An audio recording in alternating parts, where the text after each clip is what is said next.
You know, that intro would be a ton better if it just had some original background music.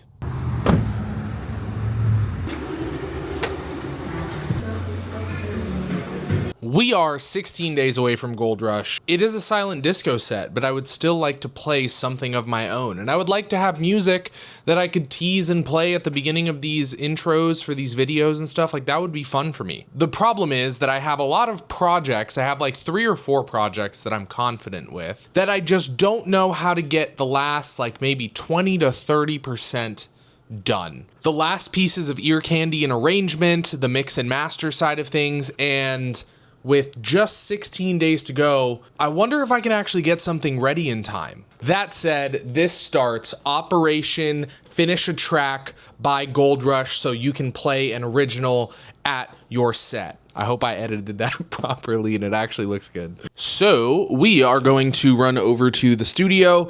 I've got a camera to drop off over there. We now have a full 3-camera setup. I can also show you guys the current studio before we move into the new one here in another month or so. I don't think it's going to take that much longer for us to get moved in to the new location. Podcast rooms, music production rooms, hangout spaces right by the airport, and just a great spot to invite anyone who's creative, anyone who wants to create something or just hang out with other creatives, to a good third space where it's unobligated. You're not paying to be there unless you're getting lessons or like, you know, actually using one of the podcasting room or anything like that. Just like really trying to build some community. So we're going to head over to the studio. I'll meet you guys there. And we're going to chat a little bit more about this dilemma that I have.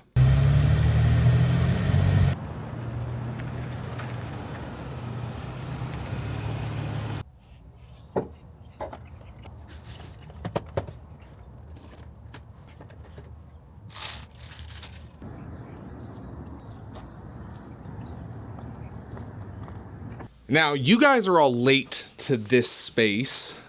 But this is our current studio. It's one music production room, and then we have like a conference room area, and then we have like our hangout room, which is really just a bunch of clutter right now.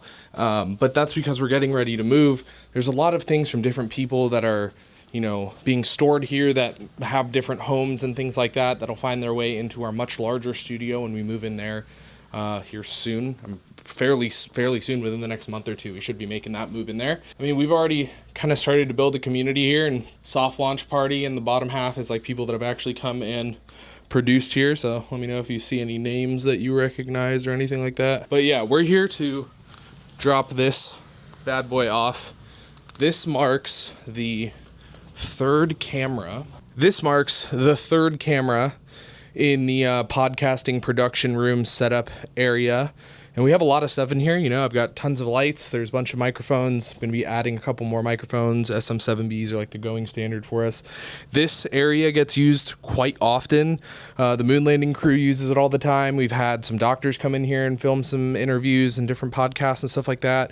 We also have like a seated setup that's back there. So, I mean, the idea with the next studio is kind of to keep this theme going where we have 2, hopefully 3 with enough space, full different set areas to use. And this is something that I've been doing for, I think I started using my first camera like 9 years ago. So just building up pieces and different cameras and audio equipment and all those different kinds of things, and eventually having enough knowledge and experience to go build a media and marketing company that I ran for a little while. And now having all this be a part of the studio just feels right. Just feels right to have it in a place where we can encourage community and encourage creators to create easier and better and with efficiency. And when they're coming to town, they have a place to go. And that's what all this is about. But I'm really just excited to get into the new space. This is a cool studio, right? Like, obviously it has its flaws, but this has been a cool place to be making music in and having friends in and things like that.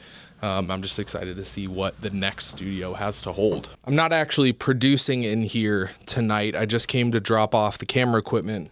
And it's really hot, so bear with me. Sitting in here be a good opportunity to think about what things I'm missing. On the back end, it feels like I don't have enough processing. Maybe that's a good thing. Maybe being light on processing early on is a good thing. Okay, so what are the things that I need to do to have a track ready in 16 days. 16 days from now means that we're going to have 2 more episodes before I play at Goldrush. By next week, I think we need to have something that is completely finished and arranged, has all the ear candy. Sounds-wise, to me, it's done. There's nothing needed. I think we'll call that 80%, and the last 20% being the final mix and the final master. Granted, all of that's done, which it should be. I have a couple prospects that I think I can do that with. I think next week we spend some time figuring out the mix and the master and trying to get something ready, so that way we have another week to polish it up, send it out to some friends, see what they think, see if they think it's ready to get played, and then in 3 episodes we'll be playing our own music at Goldrush. Playing our own music for the first time ever, actually. Yeah, I feel like being able to play one of my own tracks for the first time is going to be a really big milestone that I'm looking forward to. So let's chase down this goal and see if we can make it happen.